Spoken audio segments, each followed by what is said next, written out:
सेपटे बीजेपी संकल्प पत्र उन्मोचन पर प्रतिक्रिया रखी बीजेडी। ओडिशा रे मोदी ग्यारंटी प्रभाव पड़ो ना बोली बीजेडी कही। सेपटे कांग्रेस कही बीजेपी संकल्प पत्र केवल धनी यह संकल्प पत्र स्थायित्व नहीं बोली कहते पंचानन कानून को। आमे तो आम राज्य तरफ विभिन्न प्रकार योजना विभिन्न प्रकार कार्यक्रम सब ग्रहण करूँ।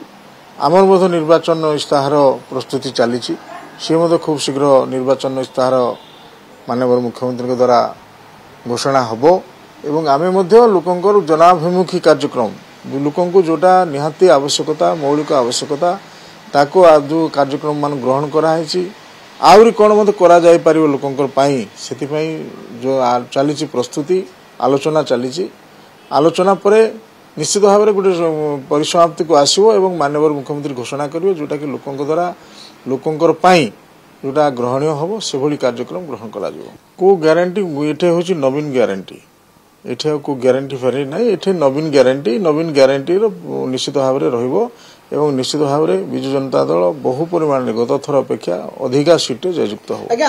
मोदी ग्यारंटी एक प्रहसन एवं लोकों को भुआ बुलेवा कि ये ग्यारंटीर सबुठ प्रमुख उद्देश्य होची एया। मोदी ग्यारंटीर कौन सी ग्यारंटी नहीं तांकर गोटे ग्यारंटी अच्छी दैट हूँ कमिशन ग्यारंटी।